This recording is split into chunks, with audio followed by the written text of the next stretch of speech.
Good evening, ladies and gentlemen, how are we getting on? In today's video we're taking a look at the brand new community event coming to Fallout 76, Project Atlas, featuring the Brotherhood of Steel, and we're taking a look at the upcoming QuakeCon event, which is going to be going from home this year, and we're going to take a look at what's happening with that, and how that relates to Fallout 76.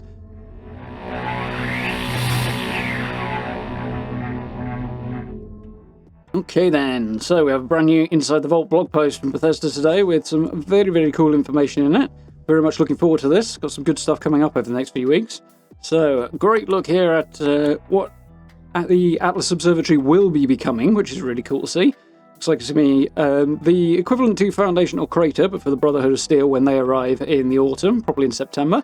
So, something very cool to look forward to there. And in the meantime, some cool events to help build that place up and fortify it. There's definitely a Foundation vibe on this banner picture we have here. So, Inside the Vault, Fortifying Atlas and QuakeCon details, starting in patch 21 next Tuesday. So, as predicted, that is coming on Tuesday, very cool. We're kicking off a two-part community-wide event called Fortifying Atlas. Band together with other dwellers to deliver supplies to the Atlas Observatory, and everyone will unlock some exciting rewards. Additionally, QuakeCon is going completely digital this year, and we've got everything you need to know so you don't miss a moment of Fallout goodness during the event. Read on to catch the details. So, this is going to work from the look of it in much the way I expected it to. I've seen community events in a few other games as well, and this follows the trend that is shown in those games as well as regards community-wide events over a period of time. So, about what I expected, which is cool. It's something we can all sink our teeth into, something that will have visible results on what's going on in-game, as well as providing us with rewards on a more individual basis as well, which is always cool to have. So, Brotherhood of Steel set their sights on Appalachia, who hasn't these days, very true, and a man named Russell Dorsey believes they're en route to the Atlas Observatory. Interesting, wonder where he got that information from. Starting on the 4th of August, you can join in a community-wide effort to construct a prospective base for the Brotherhood and help unlock new events and new cosmetic rewards for everyone. The Brotherhood are a hardy and resilient bunch, but the wasteland can be taxing for even the sturdiest among their ranks. When they arrive, they will need to resupply and regroup in a fully established headquarters so they can begin operations immediately, and that's where you come in. So, we've got another couple of cool shots here of what Atlas is going to look like. Curious as to see where this Russell Dorsey chap gets his information from, where he's why he's concluding rather the Brotherhood will be setting up at Atlas, given that all this is going on. I'm thinking he's probably right. Very cool nonetheless. It's nice to have everybody involved in that, and it's going to be cool to see sort of the building up of a location. Obviously, Crater and Foundation, Wastelanders, just appeared along with the patch, just sort of spontaneously. But this time, obviously, it's going over a longer period of time. We get to see the thing being developed, which was really cool. And yeah, it would be good for the Brotherhood to have somewhere to set up. I imagine if they're not expecting it, their reaction might be quite interesting when they rock up. It's like, oh, there's a base here covered in Brotherhood stuff. Mind you, sooner or later they'll bump into Fort Defiance, I've no doubt, and have much the same reaction, I'm sure. They might well assume it had something to do with the previous faction that was originally in Appalachia prior to the Scorched Plague and everything. So it should be interesting to see how all this interacts. So, another cool shot. This sign here looks like it's going to be something we'll have access to for our camps, which is cool. It's a metal post sign thingamajig. Quite cool. Definitely wouldn't mind getting that in a Brotherhood of Steel themed camp. Gonna have to be doing that at some point. So, after next week's patch, travel to Atlas Observatory in the Savage Divide and meet up with Russell, who might just be the biggest Brotherhood fan in all of Appalachia. Okay, his reaction is probably going to be getting less good at that point.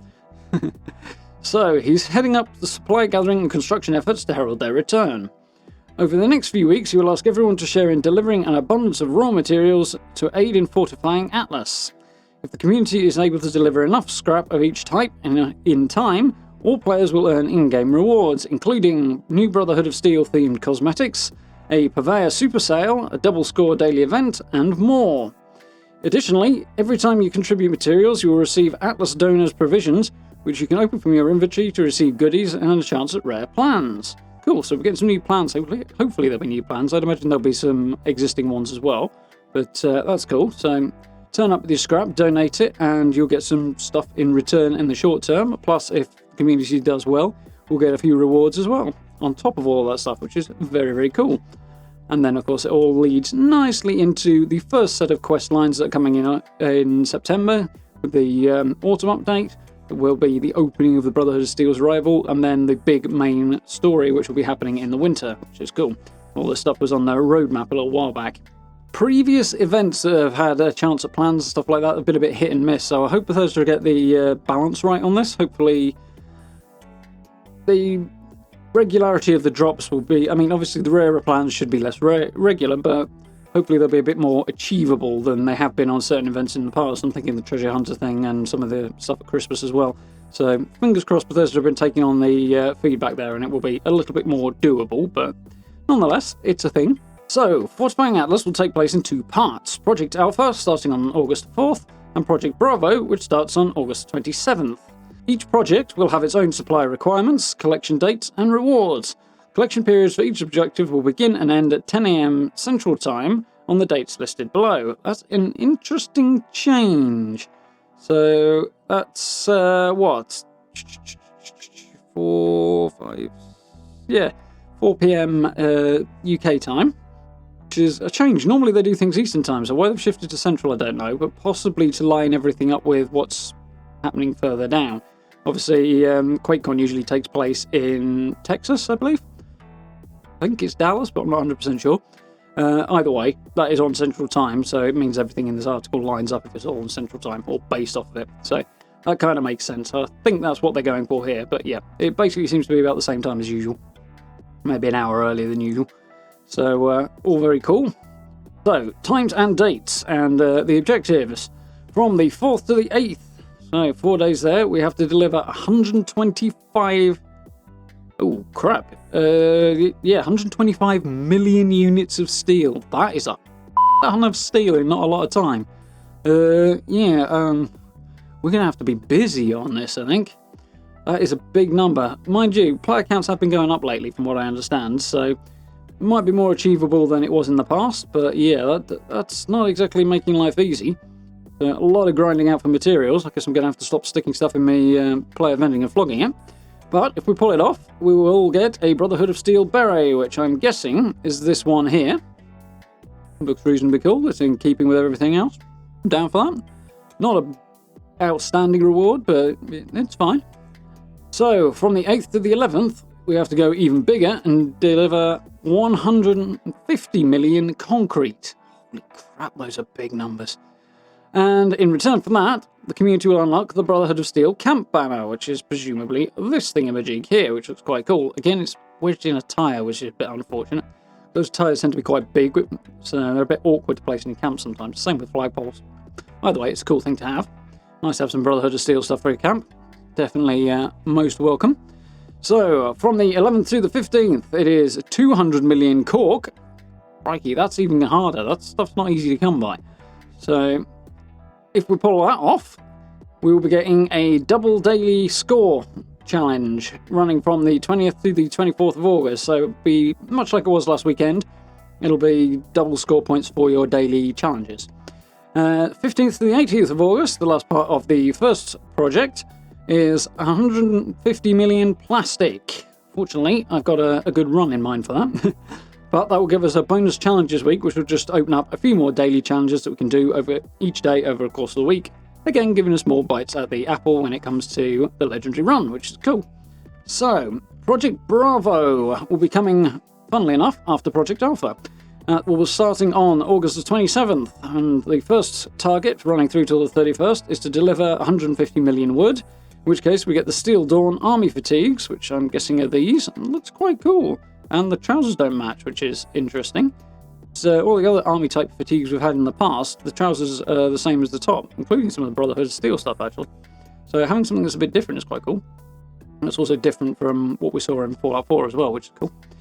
So, 31st of August through to the 3rd of September, we have to deliver 200 million cloth in return for a Brotherhood of Steel Collectron, which is this chappy here. He looks pretty cool. I think that could be fun. Lots of Ad Victorium shouts from the robot wandering around your camp. That'd be quite cool. I'm quite enjoying the Raider one at the minute. Certainly an improvement over some of the other ones, but yeah, that's a cool freebie. Definitely something I'd like to get my hands on. I've only got the Christmas one at the minute, so something a bit more usable would be nice. So, September 3rd to the 7th, we need to deliver 175 million leather. Crikey, another big number. And if we pull that off, we get a 50% off super sale from the purveyor, so all legendary items will be half their usual script cost from the 10th to the 14th, which is cool. Always enjoy seeing sale events, and a 50% one is hugely welcome, especially as I've got a couple of characters that would very much like to grind that. So that will be very, very cool. So the 7th to the 10th of September is the final challenge. That's deliver 250 million glass, and we'll get an extra helping of Meat Week, which will be coming up over the summer anyway, but this will be a second one, much as they did last year. That will take place at the end of September. So, last seasonal barbecue for the end of the summer.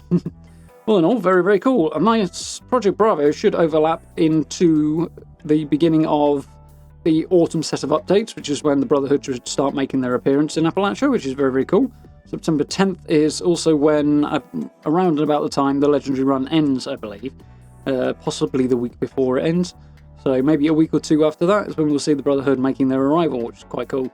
Does mean patch 22, which is not the one coming next week, but the one after it, is likely to be the middle of September rather than the start, though, judging by this. Which is just an educated guess, but that's probably going to be the case. So, yeah, some cool rewards in there. Not completely overwhelming. Hopefully the plans we get will be quite good as well. Hopefully there'll be some new ones in there, which would be nice to see as well. Hopefully some Brotherhood of Steel themed stuff, and we can get those Brotherhood camps set up ready for their arrival. Looking forward to seeing how Atlas progresses. I'd like to see sort of with each challenge a little bit more building up of the place going on. A little bit here, a bit more the next week, a bit more next week, so it kind of grows over time. I really hope Bethesda do that, and I really hope they pull it off, because that would make for a very, very cool sort of aspect to the community event. It would be a visible way of seeing your progress, you know? That should be a really nice little touch, I think. So, fingers crossed on that. Hopefully Bethesda do something like that. It would be very, very cool. Notice there's already a few changes in place up there already, and I had a jaunt around not so long ago. So, QuakeCon at home. Obviously, with COVID this year, QuakeCon is going entirely digital, which is the first time. Normally it takes place in, like I say, I think it was Dallas, certainly in Texas anyway, I remember that much. But, yeah, it's the Bethesda's convention that they hold every year. It's just focused on Bethesda games, so it's a bit more small scale than some of the bigger gaming conventions like PAX and the like, but very cool nonetheless. We usually get a good bit of information on upcoming Bethesda games and the associated other developers as well, and a good bit of news about Fallout. So, doubtless this year will be much the same, but as with the theme of the summer, it's going to be online and done through live streams instead. So, this year's QuakeCon is going to be a bit different than it has been in the past. For the first time ever, QuakeCon will be fully digital, global event. Starting with a welcome at 11 AM Central Time on August 7th, which will be, again, about 5 PM, I believe, UK time. We will be kicking off a weekend of streams, including a host of Fallout 76 content. We'll also be hosting numerous charity incentives and giveaways throughout the weekend of QuakeCon. Learn more about how you can get involved here. Link in the blog post, and I'll give you 3 guesses where I'm going to put the link to the blog post. For Fallout, we're kicking things off on Friday as members of the Fallout 76 dev team gear up to take on the upcoming public event, A Colossal Problem. Now, this should be in-game by that point, as it should be coming with a patch. They haven't said one way or another here, which is interesting, but it's currently due to drop with the patch on Tuesday. We'll have to see exactly what happens. We'll probably hear one way or the other before long, but I would imagine it will be in there. They've not said it isn't, so we'll see. But it will be a brand new event, so that's why they're focusing on it. Will they topple the terrifying beasts in Monongah Mine, or will they be sent running in fear? Throughout the weekend, we've got tons of great folks from the Fallout community lined up to bring you a wide variety of streams, including a Fallout-themed cooking show, camp building tips and tactics. I'll be watching this. Would have liked an invite, you know? Not that I ever believe it would happen, of course, but, you know. Fallout cosplay, Fallout 4 speedrun, and a variety show with Chad the podcast crew, and much, much more. Yeah, there's a surprising lack of any British names actually on here, as far as I'm aware, which is a bit disappointing, but, you know, I'll be watching it anyway and seeing what's going on, with an obviously critical eye, because how could I not? But it should be interesting to see the camp building side of things nonetheless. So, we can claim free loot during QuakeCon. To celebrate QuakeCon, we're adding the new Beelzebuli? Like, God knows how to think. That thing there, that word that's somewhere over here that I'm having difficulty pronouncing, that thing. that outfit and a Mr. Demonic backpack, okay, I can say that one, to the Atomic Shock, free all weekend, so that would be cool. A couple of little freebies to grab over the weekend, irrespective of whether or not you watch QuakeCon, but hey, if you want to find out what's going on with Fallout, it's probably a good idea.